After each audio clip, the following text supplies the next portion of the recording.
Benar Tuhan, kalau Engkau berfirman kepada kami, Engkau akan menyembuhkan kami, Engkau akan menyelamatkan kami. Karena di tangan-Mu Tuhan, hal yang bagi kami mungkin itu mustahil, tapi bagi-Mu Tuhan tidak ada yang mustahil. Karena Engkaulah pemilik alam semesta ini.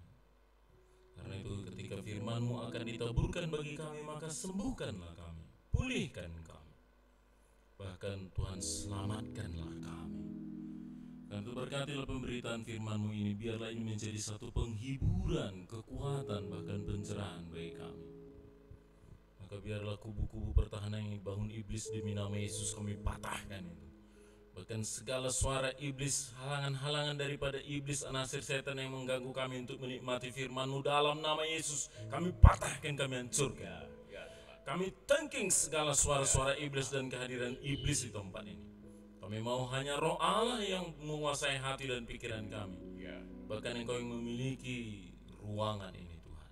Berfirmanlah, dalam Yesus kami berdoa. Amin. Amin.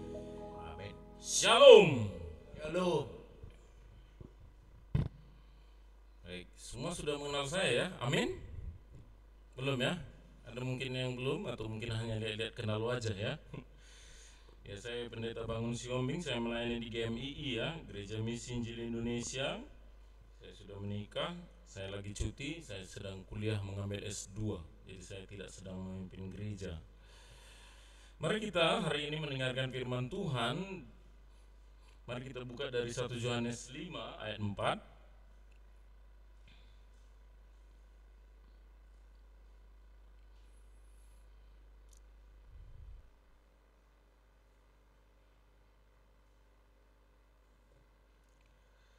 1 Yohanes 5 ayat 4. Mari sama-sama kita membacanya. 2, 2, 3, ya. Sebab semua yang lahir dari Allah mengalahkan dunia, dan inilah kemenangan yang mengalahkan dunia, iman kita.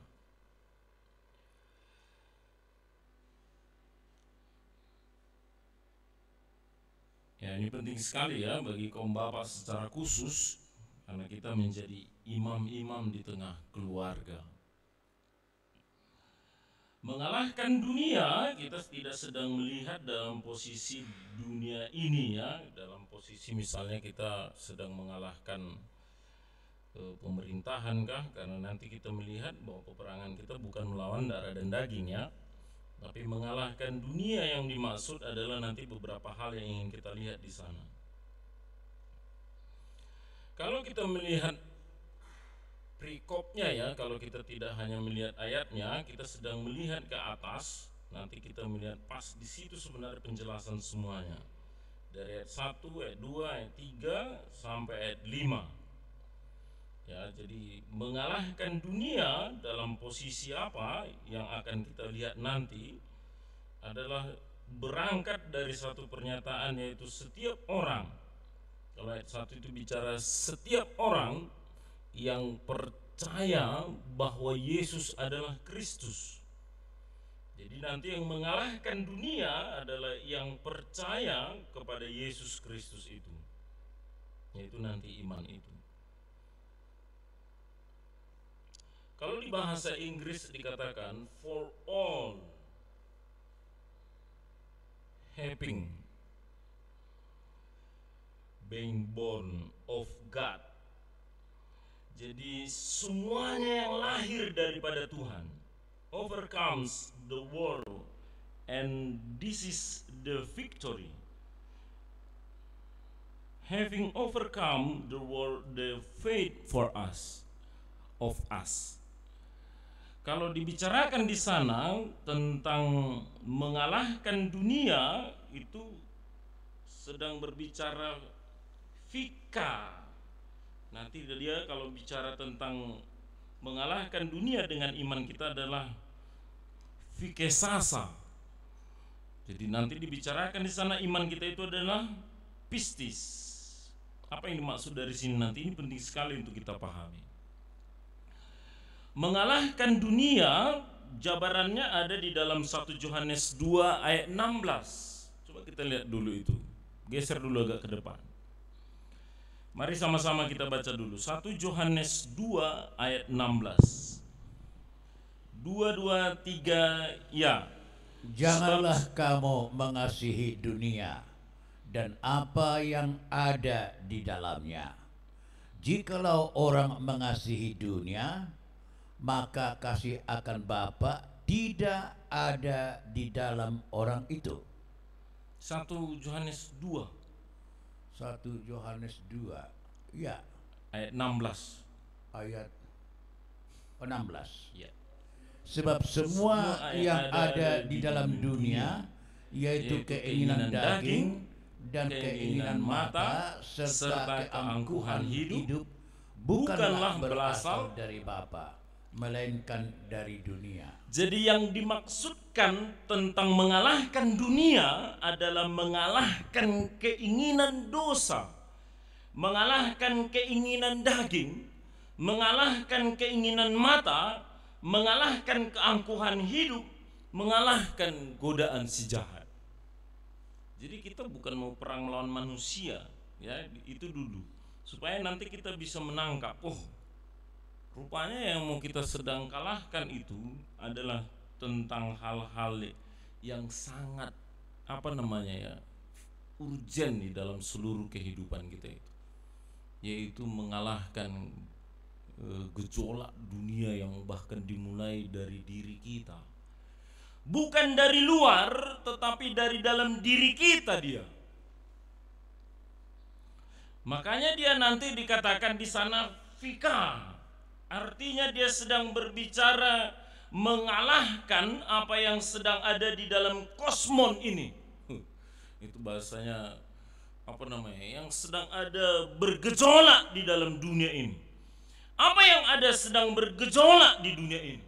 Yaitu tentang dosa, yaitu tentang keinginan daging, yaitu tentang keinginan mata, yaitu tentang keangkuhan hidup dan godaan si jahat itu. Jadi bapak-bapak ya, ini menjadi sangat PR sumber hidup ya, atau perjuangan sumber hidup, atau proses kita sumber hidup. Ya.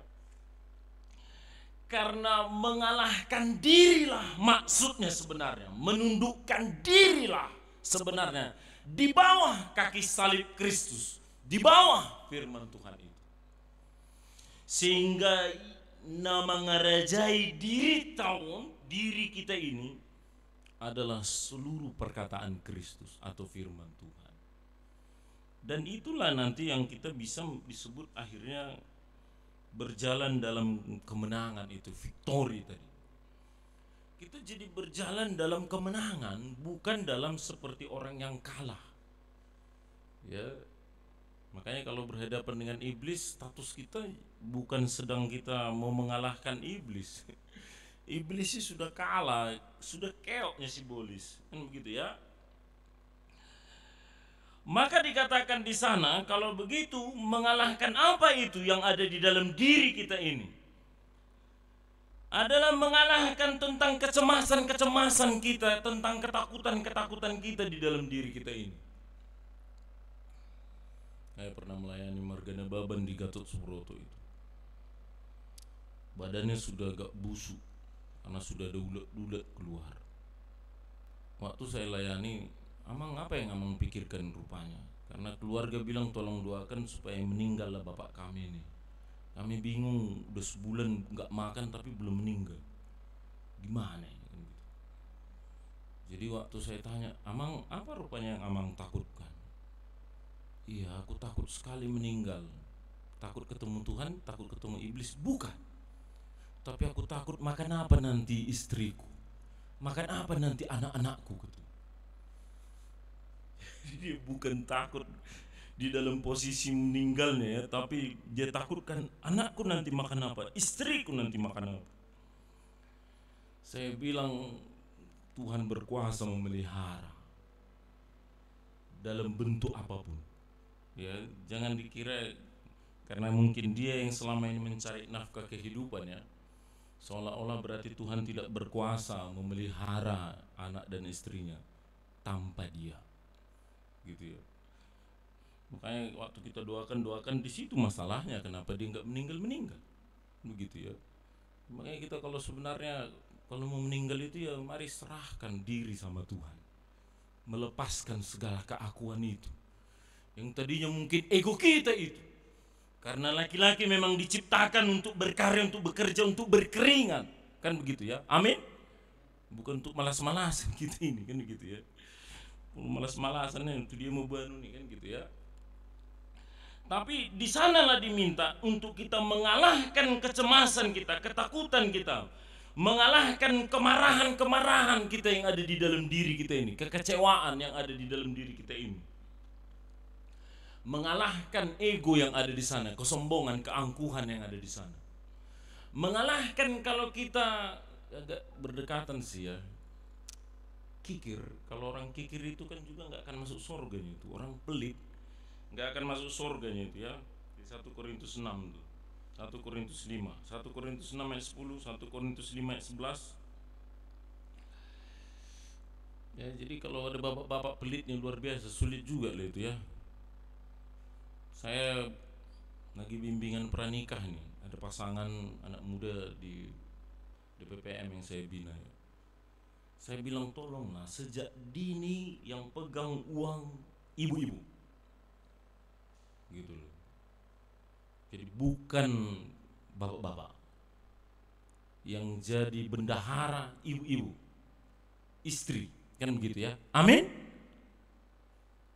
kan begitu ya. Jadi bukan kita, cuman karena kadang kita egonya bermain ya, seolah-olah kita yang lebih pintar mengelola itu. Padahal karunia itu sangat jelas diberikan Tuhan sama istri. Akhirnya kadang perjalanan waktu menjadi begitu polemik sekali hubungan suami istri. Ya, uangmu, uangku, kan gitu kan. Lalu lapatan berumah tangga, kan gitu ya. Ada posisi, mari kalahkanlah itu, serahkanlah segalanya itu kepada Tuhan. Jadi kita tidak ada pegang apa-apa lagi sebenarnya. Kalau masih ada itu, makanya betapa penting gitu ya, kita diubahkan terus menerus.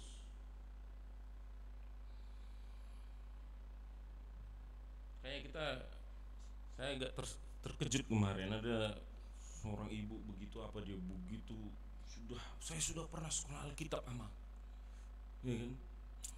Saya sudah belajar banyak tentang Alkitab, 3 tahun saya sekolah Alkitab. Tapi begitu anaknya terganggu roh jahat, langsung dibawanya ke dukun. Jadi apa nih sebenarnya yang pelajari selama ini? Ya, tapi udah belajar ke sana sini katanya 3 tahun dia. Baru kemarin itu saya ke sana pelayanan ke arah Menteng sana. Jadi halnya sebenarnya hanya jadi seperti ilmu pengetahuan aja yang belajar firman Tuhan itu. Padahal kalau belajar firman Tuhan, semakin menaklukkan dirinya kita kepada Tuhan itu. Amin. Jadi semakin kita belajar, semakin kita dewasa, semakin kita belajar, semakin kita rendah hati, semakin kita belajar, semakin kita sebenarnya terlihatlah cahaya Kristus dari dalam diri kita. Ya, jadi jangan lagi kita kalau sudah dibina masih muda keluar dari mulut kita ini kata-kata kotor. Boleh ya? Apalagi kalau kita udah ke bapak-bapak ini ya. Jangan lagi masih cepat keluar kata-kata kotor dari mulut ini. Kalau dikatakan menaklukkan diri, mengalahkan seluruh ego kita ini, untuk Kristuslah yang berkemenangan di dalam diri kita, maka mari hindarilah kita berkata kasar, berkata cakap kotor itu. Itu yang menaklukkan diri itu. Jadi bagaimana kita mau membawa istri dan anak-anak kepada Tuhan atau orang lain jika kita sendiri tidak bisa mengalahkan tentang apa yang ada di dalam diri kita? Ya, coba ya kalau ada buku dari Pak Julianto Simajuntak, yaitu apa ya, mengalahkan monster pribadi. Bukunya agak tebal memang. Jadi monster ada di dalam diri kita kalau kita nggak datang sama Tuhan Yesus. Jadi dia yang nanti menguasai. Apa itu? Ya tadi itu, dosa menguasai, Ya kalau boleh Bapak di sini nggak ada lagi yang nonton film porno ya, atau yang di Zoom ya, yang di Tarutung ya. Amin. Bisa ya? Soalnya saya nanti hari Sabtu ini pembinaan Parhaladu di GKPI PA Raja Tarutung. Jadi yang di Tarutung nanti kita ketemu ya. Mudah-mudahan rame nanti di sana. Kalau boleh kita mulai ya, kaum bapak itu menjadi satu teladan soalnya. Jadi kalau masih ada bapak-bapak suka nonton film porno, suka buka HP ya, makanya saya bilang ya, kenapa orang nggak bertumbuh dalam Tuhan? Salah satunya penyebabnya adalah HP. Karena kalau menurut klinis kan begitu ya, dari sudut psikologi atau psikiater, kalau seseorang lebih dari 3 jam ada bermain HP, itu sudah kecanduan. Jadi kalau saban hari kita main WA, main TikTok, kita udah kecanduan. Orang yang sudah kecanduan, maka ketika dengar firman Tuhan mental itu tak masuk lagi ke sini. Sama itu seperti kalau kecanduan narkoba dia. Makanya kalau anak-anak katanya ketika dia sudah sangat kecanduan game, bahkan otak depannya ini seolah-olah kena tabrak truk katanya, kalau di Google itu dibilang. Sama seperti tabrakan dengan truk dia, truk hancur kan? Seperti itulah rusaknya kalau orang sudah kecanduan game. Lalu kita cek-cokin lagi firman Tuhan itu, enggak mungkin masuk. Kita bicara etika lagi, enggak mungkin masuk. Apalagi belajar, enggak mungkin lagi dia bisa ikuti. Jadi makanya bapak ya, kenapa bapak lesu, tidak bergairah? Coba koreksi dulu ya, berapa jam kita main HP satu hari?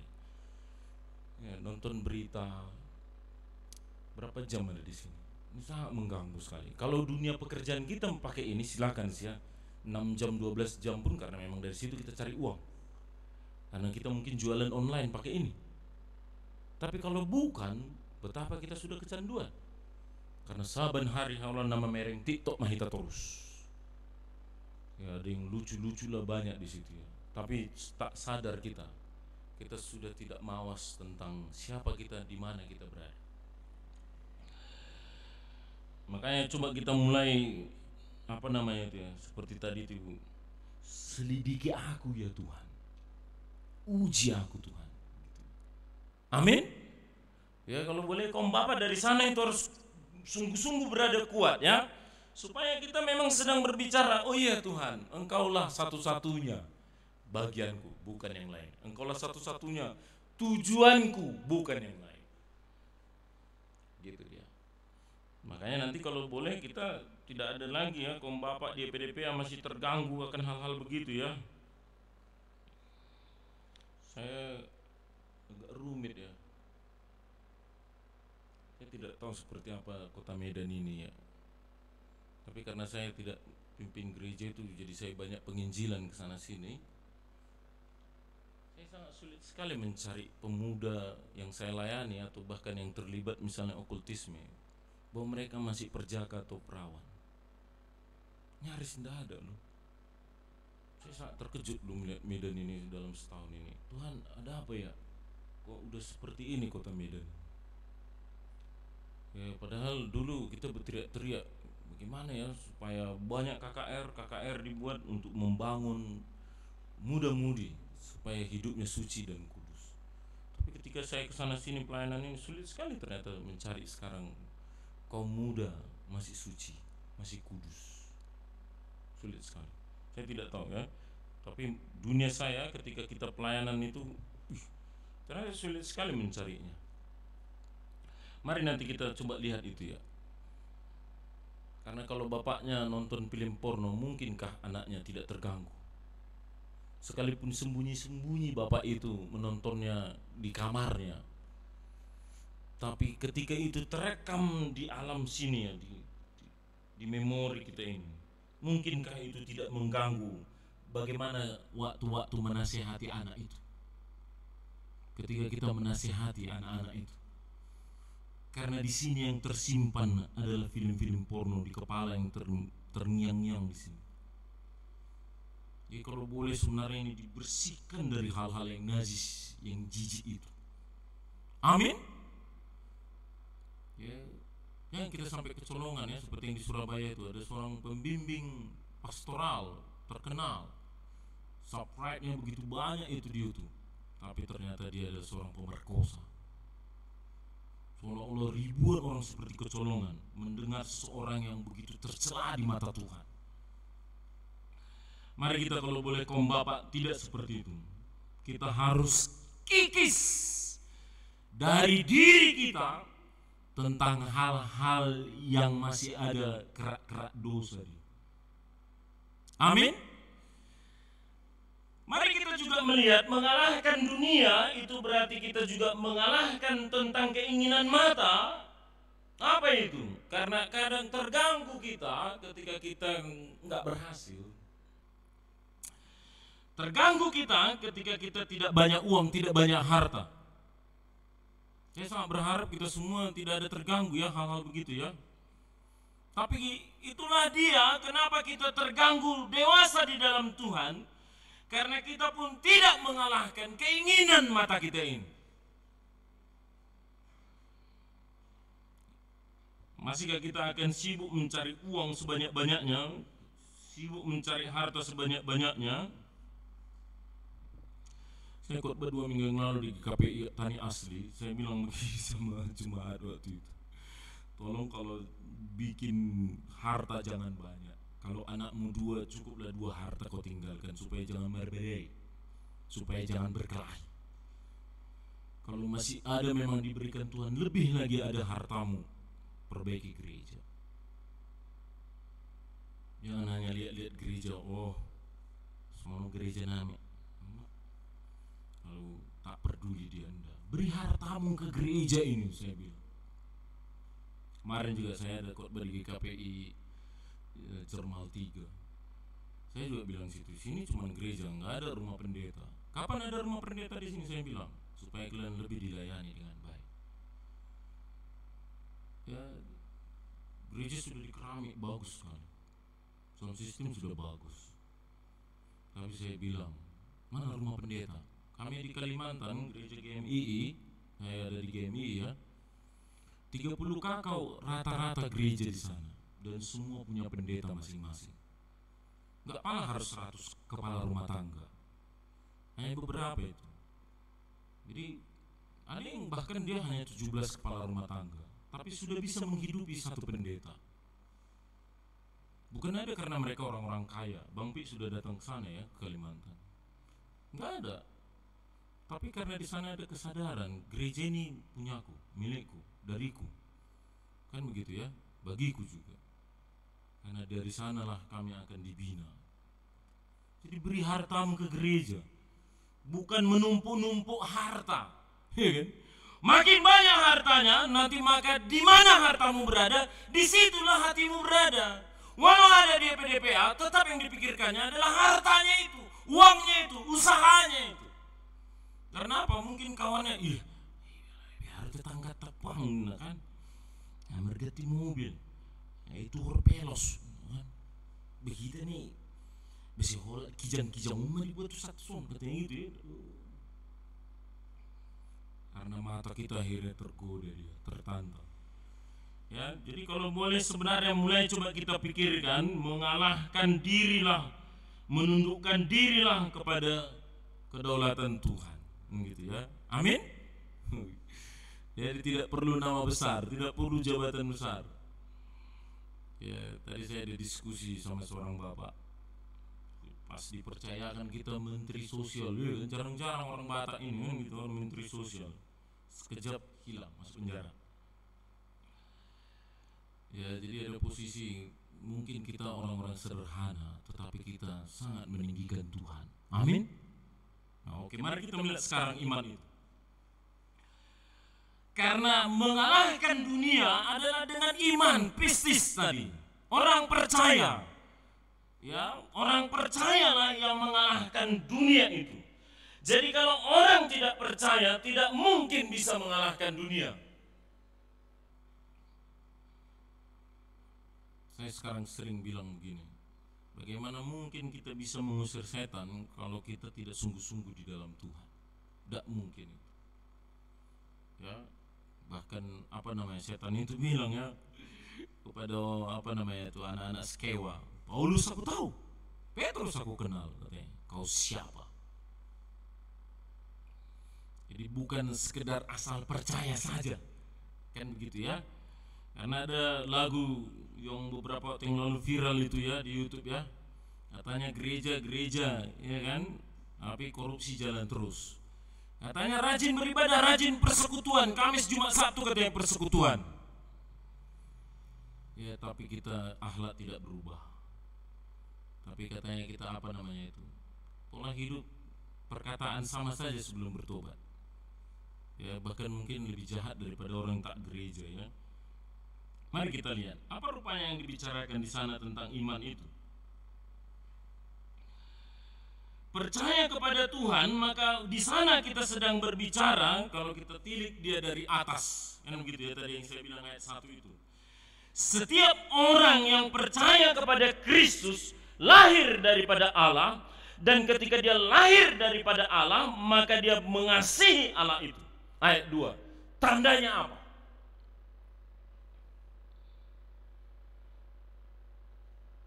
Mari coba kita sama-sama membacanya ayat 2-nya.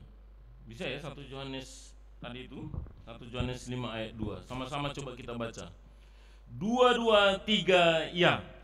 Inilah tandanya bahwa kita mengasihi anak-anak Allah, yaitu apabila kita mengasihi Allah serta melakukan perintah-perintahnya. Jadi kita mengasihi Tuhan, mencintai Tuhan. Kan begitu ya. Saya baru belakangan ini akhirnya semakin mengerti ya. Ternyata kalau banyak godaan, kadang masih ada aja kan gitu ya. Kadang kita kalau udah pertanyaan, datang bir 1 botol ke depan. Ya emang. Ya.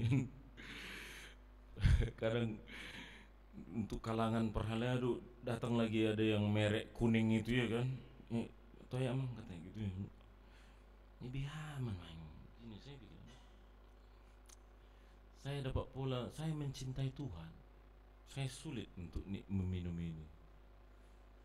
Saya mengasihi Tuhan, saya mengutamakan Tuhan. Apalagi semua sorot mata. Saya waktu baru-baru masuk ke Aceh gitu, langsung 1 teko itu tua diantar setiap siap khotbah pertanyaan, langsung 1 teko tua diantar ke depan. Duluan ke pendeta. Aduh, ya. Yang lain belum diantar, tapi langsung ke pendeta gelas dan 1 teko tua. Cemana ini ya. Gimana saya mau bersaksi di tempat semua orang melihat? Ibu-ibu semua udah mulai agak melirik-lirik dari jarak jauh. Dinum do. Ya, dinum do. Menarik juga ya. Olah-olah kan yang penting nggak mabuk katanya, asal mau sapi mabuk. Menarik juga ya. Bagaimana itu ya? Saya sedang mengutamakan Tuhan. Kalau memang pengen hangat, minum air jahe. Jangan pakai alasan-alasan supaya agar hangat badanku. Minumnya ini. Apalagi kita sedang bicara tadi itu, orang sedang melihat ini. Ya kan? Begitu duluan ke pendeta kan, sudah batong ngamere. Wow, biar noan kan gitu ya. Ini rumit ini kan begitu ya. Kalau kita tinggal di Amerika Serikat ya, di sana musim salju, budaya mereka lah itu. Karena bahkan itu mungkin sejak kecil mereka konsumsi, iya kan? Amin. Kan begitu budayanya. Tapi kita, bagaimana pandangan? Unang gabi partu tu ke kamu Nina. Janganlah menjadi batu sandungan. Kan begitu ya. Taruhannya apalagi kalau sekarang ada orang foto ya, dipoto lagi Pak Pendeta bangun dengan bir di depannya. Sangat sudah memereng saat purus ya kan sama pimpinan kami apa enggak selesai. Pak Bangun tolong jelaskan ini katanya. Aduh udah repot kita. Jadi bukan sekedar kita bebas begitu, enggak. Kita sedang berbicara siapakah kita. Kalau kita sungguh-sungguh mengasihi Tuhan, maka sebenarnya kalau bicara kesucian itu ya, kita berarti sedang bicara aku berbeda. Kalau bahasa Yunaninya itu ya, sebenarnya dipisahkan dia. Makanya kalau dibilang eklesia, artinya sedang dipisahkan kita. Iya kan? Amin. Saya kalau rapat dengan Badan Koordinasi Antarumat Beragama di Aceh ya, kalau udah diskusi itu kawan kita seberang Komkeder selalu bilang, tolonglah Pak Pendeta, maaf, katanya gitu. Duluan ini maafnya nih ya kan. Yang jual tua kalau ada jemaat Pak Pendeta sudah berhenti, mohon. Ya Tuhan, ampunilah kan begitu ya. Ini sangat mengotori tanah rencong. Begitu ya. Jadi kadang kita bilang kita jadinya siapa? Kenapa kita kental sekali dengan hal begitu? Ya, jadi mari coba kita bicara kami berbeda. Kami dipisahkan dari yang lain. Artinya kami sedang mengkhususkan diri kami suci, mengkhususkan diri kami jadi teladan, mengkhususkan diri kami untuk jadi contoh. Kita bukan kaum bapak sembarangan, begitu loh. Amin. Ya kalau kita sama dengan dunia ini, nanti orang pun bingung sebenarnya bedanya bapak-bapak YPDPA dengan yang apa ya, kan gitu ya. Yang kedua adalah bahwa orang yang mengasihi Tuhan atau yang percaya kepada Kristus itu, tandanya adalah bahwa dia mengerjakan firman Allah itu, menuruti perintah Allah itu. Sekali lagi ya yang saya bilang, kalau sudah Tuhan bilang kita tidak boleh berdukun-dukun, ya jangan berdukun. Gitu ya. Jadi kadang kita sudah lama belajar firman Tuhan, tapi mungkin ya itu tadi ya tekanan, makanya kalahkanlah dunia ini. Mari saya layani suami istri itu. Kenapa dibawa anaknya ke dukun amang? Bayi mak kalak mat dokos songonon ke banun nami dulu sanggul. Jadi dibawa ke dulu sanggul. Karena ada orang yang bisa mengobati kayak gini, udah ada yang sembuh katanya. Anak itu aja melawan-lawan. Saya tidak setuju Pak ini katanya. Tuhan Yesus yang sembuhkan katanya. Tapi ya karena dia masih anak ya ikutlah dia ke dulu sanggul, diobati lah. Diolesi lah, tahap lah diolesi ke badannya. Jadi waktu kita layani Amang dan Inang, kan sudah tahu Amang Inang ini melawan firman Tuhan. Iya Amang. Tapi udah kami bawa ke sana nggak sembuh, kami bawa ke sini nggak sembuh, udah didoakan pendeta ini nggak sembuh, ini gimana ini? Tapi yang butuh hamil, nangis dua-dua suami istri. Salah dunia kami alai. Sudah butuh hamil, aku butuh hamil yang behen nami. Sama lu anak nami orang ketiga. Saya bilang kalahkanlah dunia ini. Bahkan mungkin sekalipun seperti Sadrak, Mesak dan Abednego itu ya, walaupun mereka harus masuk gua singa, walaupun mereka harus melalui api yang besar itu, tapi ingatlah Tuanku Raja, itu kalimatnya, kami hanya menyembah Tuhan kami. Kami tidak akan menyembah patung-patung. Amin. Ya, ada seorang ibu yang dia kena kanker. Ibu ini di kemo sekali masih mampu dia, kemo 2 kali masih mampu. Begitu kemo ketiga, dokter bilang Inang tidak bisa kemo ketiga. Kemo ketiga Inang pasti meninggal, bahaya, karena sudah tidak sanggup ini kalau yang kami lihat. Jadi gimana nih? Kan begitu ya. Tapi ibu itu ternyata tenang dia. Ya makanya saya kalau ngambil obat mertua saya ya ke Murni Teguh, ketemu orang-orang yang kena kanker itu. Hei Pak Siombing katanya, kirim salam ya sama mertuamu, semangat, semangat, sambil senyum dia, semangat. Kirim salam ya, semangat, bilang sama mertuamu katanya. Saya wow, sesama mereka ini rupanya begitu sudah sangat menyemangati, saling menyemangati. Padahal mungkin itu sudah tidak panjang lagi umur mereka ya. Ibu ini ketika dia nggak sanggup lagi untuk menjalani kemo, maka berarti apa? Jadi bengkak lah ya. Jadi sekali sebulan harus disedot itu kanker. Karena kalau di kemo nggak sanggup lagi, jadi dibiarin. Tapi ketika dibiarin maka dia harus disedot. Jadi sekali sebulan disedot. Sekali sebulan disedot. Ada orang tanya, "Bu, kenapa tetap masih sukacita? Kenapa tetap masih semangat?" Saya sudah berdoa. Saya sudah ke rumah sakit terbaik. Tapi inilah pilihan yang diberikan Tuhan kepada saya. Maka saya percayai bahwa Tuhan pasti akan berikan kekuatan kepadaku untuk menjalani ini semuanya. Maka terpujilah Tuhan. Jadi kalau boleh kaum bapak kita di sini ya, kalau ada suara-suara yang begitu banyak ya, lama hamu tu sahane di san malum do, lama hamu tu sahane di san malum do dibayan gitu ya, enggak. Tak ada pilihan yang terbaik daripada Tuhan telah menetapkan rumah sakit itu. Amin. Saya udah bawa orang sakit soalnya mulai dari apa dulu itu ya, dari Kalimantan itu dusun, bawa puskesmas, bawa rumah sakit apa namanya kabupaten, bawa rumah sakit ke Pontianak, saya bawa sampai ke rumah sakit Darmais ke Jakarta. Sungguh saya lihat ada ribuan orang kena kanker di situ. Saya ketemu apa namanya itu ketua sinode GKC ya, yang bawa istrinya itu, Pak apa teh namanya itu saya ketemu di sana. Abang di sini, iya kakakmu di sini dia dirawat katanya. Oh iya. Gitu. Oh di sini kakak dirawat, iya. Walaupun beberapa setahun 2 tahun kalau tidak salah kakak itu akhirnya meninggal.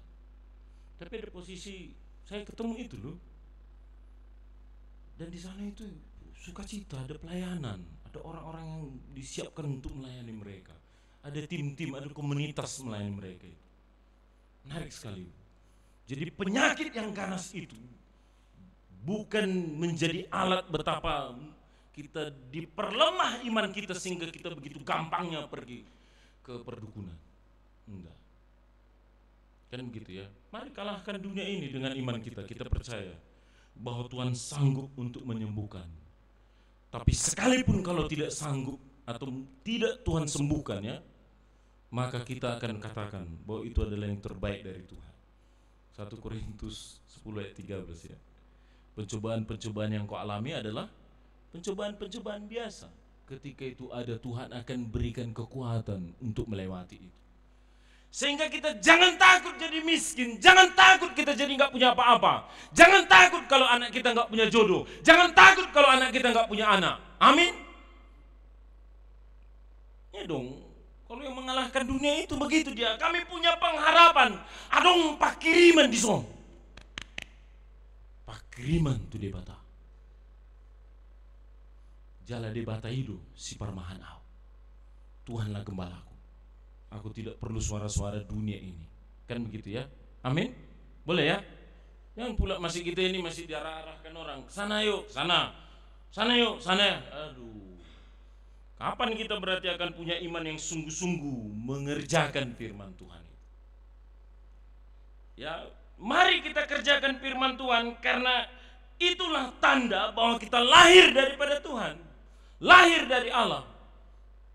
Jadi kalau kita nggak kerjakan firman Tuhan, kita gampang berjudi, gampang kita beli nomor togel, gampang kita mabuk-mabukan, gampang kita untuk pergi ke perdukunan. Itu tanda berarti kita bukan daripada Allah. Kita belum lahir daripada Allah. Malam ini terima Yesus. Undang Yesus di dalam dirimu jika engkau belum lahir dari Allah. Jika engkau belum jadi ciptaan baru, katakan, Tuhan Yesus, ini aku. Ubahlah aku, lawatlah aku, jamahlah aku. Ya. Jadi makanya kita kalau masih ada yang di sini mengeraskan hati ya. Gitu ya. Tuh mat hobing. Lalu kita masih candu kali main TikTok. Ya kalau boleh bapak jangan nonton TikTok ya, berita-berita dari babe. Berita-berita dari kapan lagi, aduh. Situ kadang-kadang bahasanya sudah jorok-jorok itu. Kalau boleh yang menggairahkan kerohanian kita. sehingga kita akan semakin terbangun di dalam Tuhan. Maka di sana dikatakan yang lahir dari Allah mengalahkan dunia adalah orang yang percaya, orang yang beriman itu. Jadi kita benar-benar bergantung penuh kepada Tuhan, bukan kepada yang lain.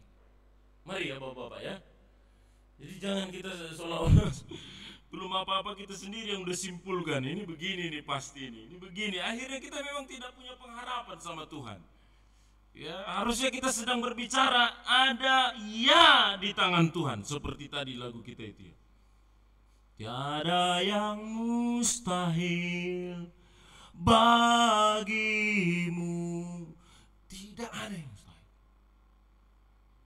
Ya, kadang ketika dalam hal-hal yang sulit itu akhirnya dibiarkan berjalan, tapi ternyata di sanalah Tuhan meletakkan apa itu? Berkat itu, anugerah itu. Ya, jadi makanya jangan takut kan begitu ya. Kalau kita udah berserah kepada Tuhan, jalani saja apa yang memang Tuhan sedang serahkan ini ya. Saya baru tahu ada pendeta kemarin senior saya melayani di Purnas Mandala.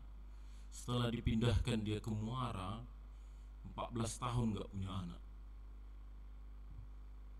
Santai aja, tenang aja. Dia udah pindah sana, sekarang jadi Pareses ya, Pareses Tanah Jawa di Siantar. Itu 14 tahun gak punya anak kawan. Tenang aja, gak apa harus berdukun-dukun. Melayani jalan terus. Kukerjakan pelayananku. Dan pasti indah waktunya ketika Tuhan akan berkati. Maka setelah 14 tahun ternyata Tuhan berkati anak, bahkan kasih dua tuh sama Tuhan. Jadi jangan kita langsung ya udahlah karena sudah memang nggak bisa mau sih. Seringnya kayak gitu ya. Udahlah, ceraikanlah itu. Bahaya sekali. Ya, jadi kadang kita malah ingin melawan Tuhan. Jelas-jelas firman Tuhan bilang apa itu? Tidak boleh diceraikan oleh manusia ketika sudah dipersatukan oleh Tuhan, yang sudah dipersatukan oleh Allah. Jadi siapa yang menceraikan berarti dia melawan Tuhan. Jadi yang mengalahkan dunia tandanya apa? Turutilah firman Tuhan. Dan berpengharapan di sana, tidak perlu kita ragu, tidak perlu kita takut. Saya ketika banyak bertemu keluarga-keluarga ya, ketika ini nggak punya anak, saya tanya itu ada dokter kandungan. Bang, gimana nih? Dek, sederhana sekali ya kalau saya katanya gitu. Saya minta maaf dek, katanya. Iya, apa bang? Kalau dia subur, istri subur, dan tidak Tuhan kasih anak, kemungkinan besar itu di bawah kutukan itu dek. Layanilah, doakanlah katanya. Iya bang, iya saya dokter kandungan, saya sudah banyak tangani orang. Kecuali dia sakit di sini, itu lain hal, urusan kuliah itu akulah dokternya. Tapi kalau ini subur, tak punya anak, layanilah. Ada kasus itu di sana. Ya, jadi kita mari kerjakan itu, datang sama Tuhan gitu ya. Saya waktu pergi ke Pulau Sinabang sana, ke Aceh lepas lagi ya, ke laut sana itu, 3 keluarga saya tanya itu. Saya ingin tanya langsung. Saya datang ke rumah-rumah mereka yang belum punya anak. Amang ada yang berdukun ya? Iya. Benar itu orang. Tanya satu keluarga yang lagi yang belum punya anak. Siapa di antara kalian 2 yang orang tuanya dukun? Saya, kata ibu itu. Betul. Tanya lagi yang satu, juga begitu. Jadi saya bilang aja secara sederhana, mau punya keturunan, datanglah kepada Tuhan Yesus. Mari sungguh-sungguh. Jadi bukan sekedar aku percaya kepada Yesus tapi pulang-pulang nanti korupsi. Aku percaya kepada Yesus tapi pulang-pulang nanti mentoget. Aku percaya kepada Yesus tapi pulang-pulang masih keluar semua kata-kata maburai. Kalau sungguh-sungguh kita percaya kepada Yesus, ada tandanya di sana. Apa itu? Aku mengasihi Tuhan. Ada tandanya di sana. Aku kerjakan perintah Tuhan, firman Tuhan. Jadi bapak-bapak, mari kalahkan dunia ini. Jangan kita pula yang masih dikalahkan terus. Ya, bayangkan ya, kalau kita sudah kalahkan dunia ini, kita pasti di sini sebenarnya kalau 10 tahun ke depan ini jumlah kaum bapak di sini harus berkali lipat ini.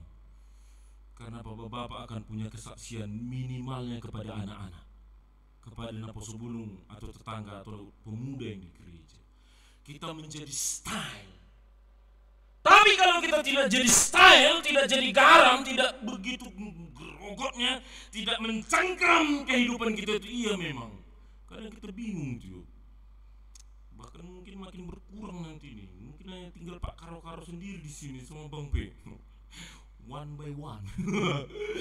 Ada kayak gitu penginjilan pernah dikerjakan pendeta di apa sana, di Mentawai. One by one, karena apa? Hanya dia dengan perhalado satu, pendeta satu, sintua. Bukola 5 garut minggu. Saya bilang sebenarnya ntar dulu. Stylemu apa? Kenapa tidak minat orang mengikutimu? Stylemu apa? Kenapa orang tidak kagum kepadamu? Kalau style kita memang emas, ya repot lah ya kan? Siapa yang ikut kita? Masih. Tapi kalau style kita mengerjakan firman Tuhan, setuju atau tidak setuju, Tuhan pasti akan pakai kita. Kita pasti akan jadi sorotan orang. Kenapa dia berubah? Kenapa dia warnanya begitu ya? Dan itu akan menarik orang datang kepada kita. Dan itu orang akan bilang, ada apa Pak? Saya dulu waktu guru, saya 3 tahun guru SMA. Saya awalnya dulu gak pernah terlalu vulgar untuk penginjilan. Cuman murid-murid itu jadi bilang, Bapak Kristen ya? Iya. Bagi dong Alkitabnya. Makanya saya bawa dari sini banyak Alkitab dulu. Dari sini orang saya minta Alkitab dari sini. Saya bagi-bagi di sekolah kepada orang yang bukan Kristen. Saya bagi-bagi tuh Bang. Silakan baca deh. Lalu saya bicara siapa Yesus. Yesus kami itu begini. Ini dia. Karena saya di sekolah nggak ada cakap kotor. Kalau yang lain-lain guru memang boy. Aku aja dengar, guru kok kayak gitu, kasar benar ya nyebut murid itu. Jadi kalau ketika kita dilihat nggak ada pernah menghina anak-anak itu, yang jahat-jahat itu, Pak, emang tujuan Bapak hidup apa? Yang bandel kali penanya hidup apa? Rupanya Tuhan menarik mereka karena hidup kita ini berwarna yang berbeda. Mari Bapak-bapak ya, kalahkan dunia ini bukan dengan uang, bukan dengan harta, tapi mari kerjakan firman Tuhan. Mari mencintai Tuhan lebih dari apapun. Dengan itu kita mengalahkan dunia ini. Karena itulah tanda iman itu. Iya kan? Jadi jangan bilang aku orang beriman, aku udah Kristen, ngomong sudah. Saya paling pusing kali kalau ketemu siapa yang dengar seminggu ini. Ngomong itu sudah. Sian awal ngomong pas hari ini. Tanya satu aja nggak tahu. Ya kalau gitu berapa lah di Tuhan Yesus? Orang doang gini Tuhan Yesus nih. Dia bilang enak kan ingan. Sian awal saya nggak ijahai nang. Saya dulu nisukun. Jadi piga mang gini Tuhan Yesus. Orang doang gini Tuhan Yesus. Ya, dia hanya seolah-olah tahu sedikit menguasai semua. Enggak. Bahkan bukan itulah iman itu. Iman itu adalah ketika kita mari mengasihi Tuhan dengan sungguh-sungguh. Amin. Mari kerjakan firman Tuhan. Mari kita berdoa.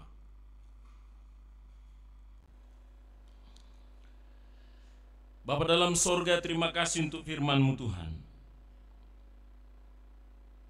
Bahwa benar kami harus mengalahkan dunia ini. Secara khusus kami harus mengalahkan diri kami Tuhan. Karena godaan itu Tuhan, serangan itu bukanlah bicara tentang di luar kami. Tapi keinginan dunia ini adalah tentang keinginan dosa, keinginan mata, keinginan kedagingan, keangkuhan itu. Dan godaan si jahat itu. Itulah dunia itu. Maka Tuhan, inilah kami kaum bapak yang di sini. Jangan biarkan kami terseret oleh dunia ini Tuhan. Sehingga kami menjadi budak dosa kami, budak perzinahan kami, budak daripada keangkuhan kami, budak daripada kejar harta yang tak ada ujungnya.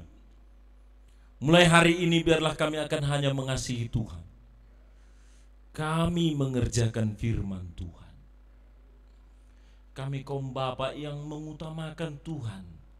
Sehingga apapun ajakan orang, godaan yang datang kepada kami, kami akan katakan kami mengutamakan Tuhan, kami mengasihi Tuhan.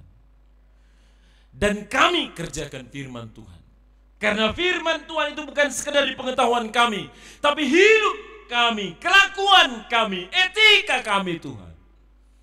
Maka jamah kami Tuhan semua yang ada di sini, lawat kami semua. Supaya kami tidak sekedar hanya disebut orang-orang Kristen, tapi kami tidak punya isi apa-apa. Maka mulai hari ini Tuhan, kami akan berbeda dengan yang lain. Kami akan menjadi imamat yang sejati itu, imamat yang kudus itu. Berkati kami supaya kami mulai menantang zaman ini dan mengalahkan dunia ini. Bahwa kami berbeda. Kami akan membawa pribadi diri kami yang akan menjadi teladan. Kami akan membawa diri kami ke tengah-tengah zaman ini. Kami mempengaruhi karena kami mengalahkan dunia ini. Maka biarkanlah kami mengerjakan firman-Mu Tuhan. Bahkan taruh kekuatan yang daripadamu di dalam diri kami ya Allah, untuk mengerjakan firman-Mu di tengah-tengah zaman ini, di tengah-tengah keluarga kami, di tengah-tengah pekerjaan kami, di tengah-tengah peradatan, di tengah-tengah lingkungan kami. Supaya sungguh kami menjadi beda dengan yang lain. Bahwa kami mengalahkan dunia ini dengan firman-Mu. Dan firman-Mu itu ada di dalam hidup kami. Ada di dalam mulut kami. Ada di dalam tingkah laku kami. Maka dorong kami mengerjakan firman-Mu Tuhan. Karena itulah tanda kami mengalahkan dunia ini. Terima kasih untuk firman-Mu Tuhan. Meteraikan dengan Roh-Mu yang kudus. Dalam Yesus kami berdoa. Amin.